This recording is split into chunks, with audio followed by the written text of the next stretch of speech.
Today I'll teach you guys how you guys can use Google Docs bullet point. So let's say I want to write something like this. I want to create a list. Mr. Beast, KSI, Logan, and many other YouTubers, okay? Let's say I want to create a list. But like creating a list like this, it does not look really great. So what you want to do is this. You want to delete what you have written, and at the top right corner you will see bullet points. So there's two ways to create bullets. One method is through this, the black dot. The other method, if you click on this, it's going to show you number. Which method you want, you can choose that, whether you want a black dot or the number.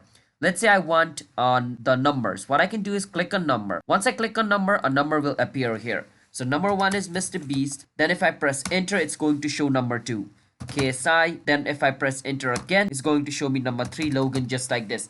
Now the more down I go, the more numbers I'm going to get, just like this. So that is basically how we guys can use bullet. And if you don't want to use bullet, the simple way is like this. If I press enter, it's going to show me another number. Now what I can do is just backspace and delete the number. Once the number is deleted, I can type randomly, and the next time I press enter, it's not going to show me any number. So that is how we guys can use bullets on Google Docs. If you guys found our video helpful, hit the subscribe to our channel, How to Guide. I'll see you guys in my next video. Until then, bye bye and have a nice day.